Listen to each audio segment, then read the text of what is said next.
अगर इमेजिन कीजिए कि नेपाल जैसी क्राइसिस अगर इंडिया में हो जाए तो क्या होगा। अरे बेटे, कोलंबो में, ढाका में और काठमांडू में इकोनॉमी नीचे जा रही थी, इन्फ्लेशन ऊपर आ रहा था, बेरोजगारी की मार थी, फ्यूचर ब्लीक था। तो वहां का अनरेस्ट एक जेन्युइन था कि लोगों के सब्र का बांध टूटा और सैलाब आया। तो क्या हर बार एजिटेशन के लिए, प्रोटेस्ट के लिए रियल मुद्दे होने चाहिए, या शतरंज की ऐसी बिसात बिछाई जाए कि हर प्यादा अपने फायदे के लिए खेले? तो ऐसे में मुद्दे होते नहीं हैं पर बना दिए जाते हैं। बड़ा हरामी हो बेटा। तो हमारे नेबरहुड में जो हुआ है उसने अपोजिशन को एक ऐसा प्लेटफॉर्म दिया है कि अगर वो मोदी को वोट की ताकत से नहीं हरा पा रहे हैं तो विद्रोह की ताकत से क्यों नहीं हरा दे। मान लीजिए state after state agitation start होती है डिफरेंट इश्यूज पे, जैसे कि बंगाल में कहें कि वहाँ इमिग्रेशन का मुद्दा उठा के किसी एक कम्युनिटी को टारगेट किया जा रहा है क्योंकि वहाँ सेंसस आने वाला है। उत्तर प्रदेश में कह सकते हैं यहाँ हिंदुत्व राज है, बुलडोजर राज है, एक कम्युनिटी के पीछे ही पड़े रहते हैं। पंजाब में कह सकते हैं कि फार्मर प्रोटेस्ट को कभी नहीं सुना है, प्रेजेंट गवर्नमेंट ने उनकी मांगों को कभी स्वीकार नहीं करती है।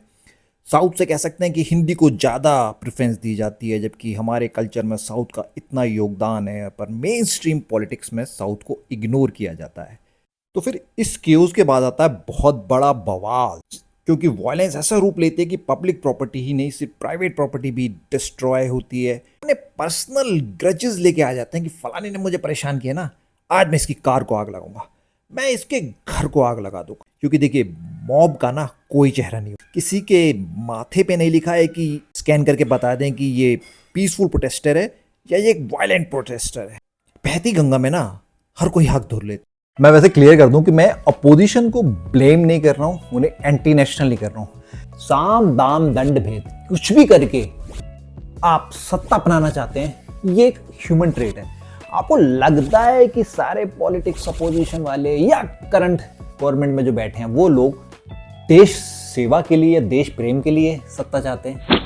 सत्ता का नशा तो वो है कि प्रधान जी जैसे नेक इंसान भी सत्ता जाने पे बड़बड़ाने लगते हैं, परेशान हो जाते हैं। वोट की ताकत से आप मोदी को नहीं हटा पा रहे हैं तो विद्रोह की ताकत का सहारा लेना साम दाम दंड भेद नीति का आंसर है। तो इसमें अपोजिशन एकजुट अगर हो जाता है और वो ऐसा नैरेटिव क्रिएट करता है कि सही में इस कंट्री में अनरेस्ट है, डिक्टेटरशिप है, हम वोट पे कैसे डिपेंड रह सकते हैं, क्योंकि वो तो ईवीएम को मैनिपुलेट कर देते हैं, वोट चोरी करते हैं, फेक प्रोफाइल बनवा के अपने फिक्स वोटर रखते हैं। तो इस तरह से थ्रू डेमोक्रेसी हम नहीं आ सकते। मोदी देश को डिक्टेटर बना रहे हैं, इनको हटाने के लिए आपको सड़कों पे आके सिस्टम को बदलने के लिए सिस्टम को हाथ में लेना पड़ेगा। तो ये बहुत खतरनाक नैरेटिव हो जाएगा। ऊपर से कितने ही ऐसे इन्फ्लुएंसर हैं जिन्होंने अपना पूरी शक्ति और पूरा समर्पण कर रखा है कि मोदी हटाओ देश बचाओ। जैसे बाकी सब लोग तो दूध के धुले हैं और उन्हें लगता है कि पॉलिटिक्स सिर्फ अभी खराब हुई है, देश के हालात अभी खराब हुए, पहले सब कुछ अच्छा था। वैसे मैं कहूँ कि ये तो अपोजिशन का तो समझ में आता है कि सत्ता हाथ में नहीं आ रही है, फ्रस्ट्रेशन बढ़ रही है और ये ह्यूमन ट्रेट्स है कि दुकान बंद कर देंगे। बट इसमें हमें ये लगे कि एक्सटर्नल हैंड फैक्टर हो सकता है क्या? हम अपने मुंह मियाँ मुट्ठू तो नहीं बन रहे कि हमें लगता है कि हम ऐसी खास पावर है कि यूएस, चाइना, रशिया या ये यूरोप चाहता है कि हमें कंटेन करे, कंट्रोल करे। Are they really give us any important, या फिर हमें वो टेकन फॉर ग्रांटेड ही लेते हैं? वो टैरिफ पे मार मारनी थी तो यूएस ने चाइना को ना मार के पहले हमको ही मारा है। रशिया के पुतिन को रेड कारपेट वेलकम दिया, उनसे सिर्फ बातें करी। इवन एससीओ समिट में मोदी जी भागते हुए गए, पर वहाँ पे ऐसा लग रहा था कि पुतिन और जी जिनपिंग के आपस में डिस्कस कर रहे हैं, मोदी एक सपोर्टिंग रोल में पीछे खड़े हैं। क्योंकि इंडिया अभी वर्ल्ड स्टेज पे इतना बड़ा चैलेंजर तो नहीं बना है कि जहाँ पे हम, अगर हम रेशनल होकर बात करें कि लोगों को हमसे खतरा है, पर खतरा का मतलब ये नहीं होता कि जब आप पावरफुल बन जाएं तब उनको खतरा महसूस होए। जो समझदार लोग होता है वो खतरे को भांप लेता है। इस पे मैं एक एग्जांपल देता हूँ कि ऐसा क्या है कि एक्सटर्नल हैंड भी मोदी को हटाने के लिए इस समय ज्यादा एक्टिव है। इसकी क्या वजह हो सकती है? मोदी की फॉरेन पॉलिसी कितनी कारगर है? वेल, मोदी काफी ज्यादा अच्छे से अपने को एक्सप्रेस करते हैं। किसी भी वर्ल्ड लीडर के आगे वो एक तरह से उसे ओवर शैडो करने की कोशिश करते हैं, जिसमें गलती भी हो जाती है। देखिए, आप किसी वेस्टर्न लोगों कोई अपना एक कल्चर है, उनको वो कितने ही ओपन हो बट उनको अपनी प्राइवेसी बहुत पसंद है।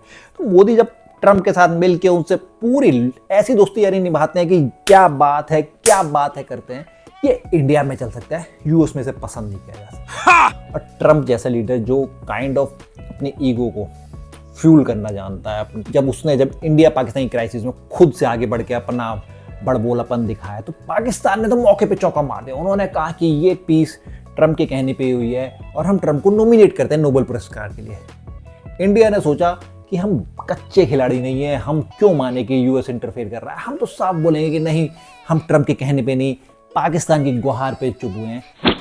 देखिए, आपको लारे लप्पे चापलूसी तो नहीं करनी है, पर जब देखें किसी इंसान कोई सुपर पावर है और उसका जो हेड ऑफ स्टेट है, अगर वो सामने से आके चाहता है कि आप उसको एक्नॉलेज तो करें, तो आपको एक लॉलीपॉप तो पकड़ा देनी चाहिए थी, कह देना चाहिए था कि जी हाँ, ट्रम्प ने हमसे डिस्कस किया और हमने हालात को समझा कि ये कितनी बड़ी वॉर बन सकती है, और ट्रम्प ने भरोसा दिलाया कि वो पाकिस्तान को भी कंट्रोल करेंगे और फ्यूचर में ऐसे एक्ट के लिए वो उन्हें वार्न करें। समझ चुका है यूएस की इंडिया आज रीजनल पावर है जिसे वो चाइना के अगेंस्ट यूज कर सकता है, बट वो इंडिया को सुपर पावर कभी नहीं बनने देगा। चाइना तो खुद मैन्युफैक्चरिंग में हमसे मोर देन 10 टाइम्स आ गया है, उसको अभी कोई खतरा नहीं है, बट उसको पता है कि यहाँ इतनी ज़्यादा पॉपुलेशन है, यहाँ हार्डवर्किंग लोग हैं, चीप लेबर है, तो फ्यूचर में हमें चैलेंज कर सकता है। जहाँ आज वो अपना वर्चस्व निभा रहा है, कोविड के टाइम में कितनी बीमारियाँ वो दुनिया में ला दे, पर उसके बगैर लोगों का काम नहीं चलता है, चाइना सबको पता है। पर अगर इंडिया एक ऑल्टरनेट खड़ा हो जाएगा तो उसकी दुकान भी बंद हो सकती है। यूएस नहीं चाहता कि कोई उसकी आंखों में आंख डाल के बात करे, तो यूएस जरूर एक्टिवली इन्वॉल्व है, क्योंकि फॉरेन मीडिया ऑलरेडी आप देख सकते हैं कि न्यूयॉर्क टाइम हो या बाकी टाइम्स हो, वो हमेशा इंडिया की एक ऐसी पिक्चर डिक्टेट करते हैं कि यहाँ पे हिंदुत्व एक बनाया हुआ खतरा बना दिया जाए, जैसे एक रेडिकल इस्लाम है उसके एक काइंड ऑफ पैरलल बनाया जा रहा है कि हिंदुत्व भी एक ऐसे रिलीजियस फैनेटिक्स हो सकते हैं जो कि थोपते हैं अपने रिलीजन को, कल्चर को, और बहुत ही वायलेंट हो जाता है। एक्चुअली मैं खुद मानता हूँ जो रिलीजियस फैनेटिक है वो तो गड़बड़ी कर सकता है, बट क्या हिंदुइज्म को उस लेवल पे देखा सकता है? तो वैसे रिलीजन एक अपने आप में बहुत बड़ा टॉपिक हो जाएगा, उसको कभी और टच कर सकते हैं। फिलहाल हमारी बात थी कि इस हाइपोथेसिस पे क्यों फॉरेन पावर इसमें आ सकते हैं। तो US, even China, even Europe चाहेगा कि इंडिया को कंटेन करें, कल को वो चैलेंजर बन जाए। आज तो नहीं है, क्योंकि हम फास्टेस्ट ग्रोइंग इकोनॉमी है, क्योंकि आंकड़े बता रहे हैं कि 2020 में हम जहाँ पे कोविड टाइम के बाद इतने अच्छे से ग्रो कर रहे हैं, 4th लार्जेस्ट और कुछ ही समय में 3rd लार्जेस्ट आ जाएंगे by even the forecast of 2030 saying this. तो ऐसा क्या है अपोजिशन के पास मुद्दा कि जहां ये दुनिया एक तरह से इकोनॉमी सबकी हिल गई थी कोविड में, हम तब भी राइज कर रहे थे, आज भी वर्ल्ड फास्टेस्ट ग्रोइंग इकोनॉमी है। फॉरेन प्लेयर अगर सिर्फ फंडिंग, ये कह देना कि एनजीओज फंडिंग करेगा, डीप स्टेट एक्टिव हो जाएगा, तो सबको पता है ऐसा तो होता ही है। हर कोई दूसरी अपने नेबरहुड में या अपने एनिमी कंट्री में अपने डीप स्टेट को एक्टिव करता है ताकि वहाँ पे अनरेस्ट रहे। इससे अलग क्या हो सकता है? क्योंकि आजकल सिर्फ वो काम करना जो आपको सामने वाले को पता है, उससे कोई खास अंतर नहीं होता, सामने वाला आपकी चाल को समझ जाता है।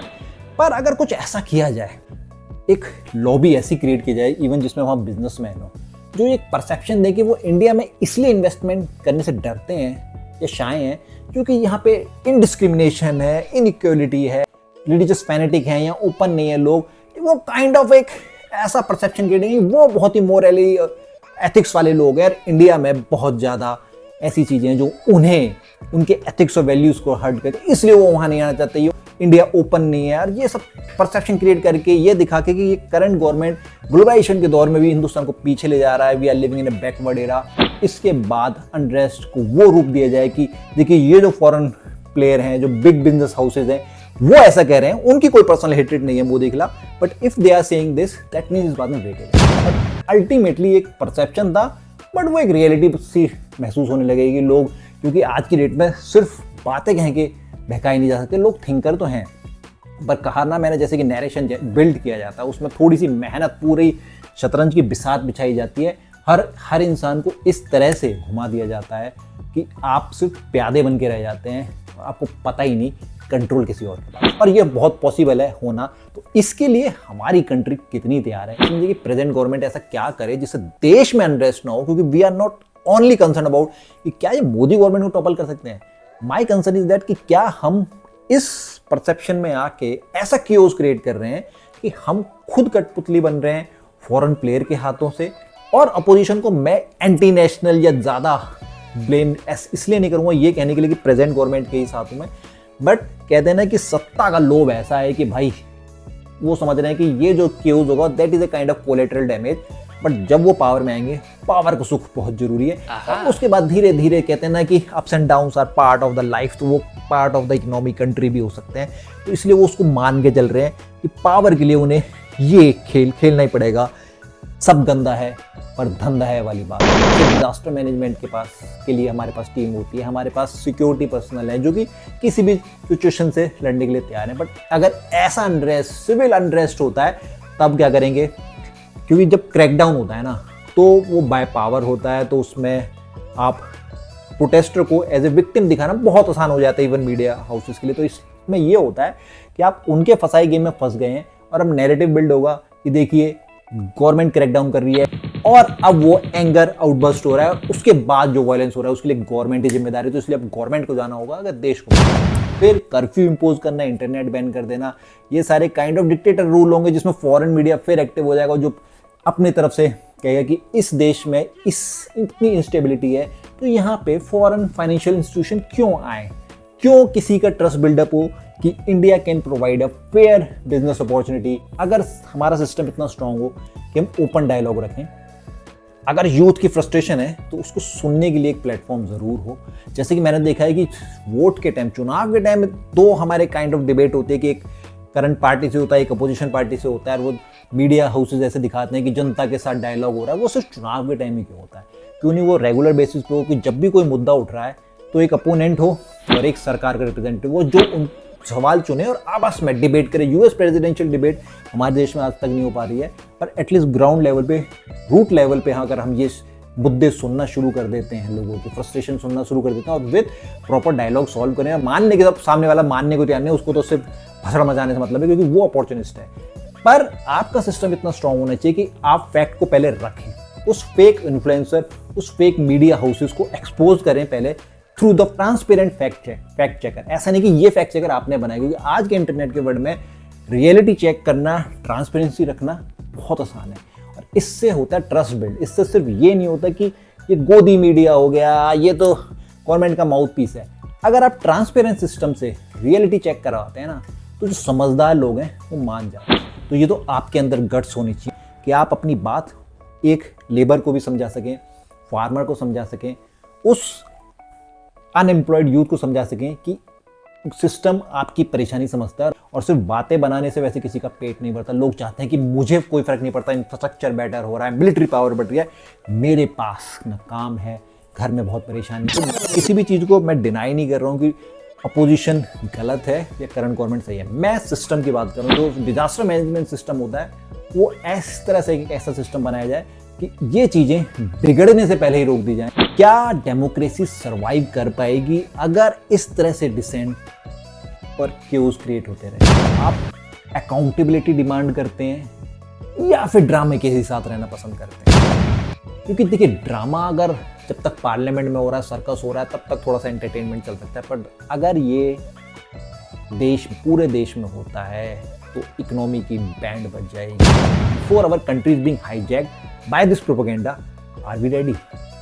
आप मुझे कमेंट करके बताएं क्या आपका रोल हो सकता है इस सिचुएशन में, क्योंकि we should be united, should not be divided by the propaganda either of opposition और एक्सटर्नल फोर्सेस। यहाँ मोदी का इसलिए सबसे बड़ा टेस्ट है क्योंकि लीडरशिप ये नहीं है कि उठती हुई आवाज़ों को दबाए, वो उसको सही दिशा दे।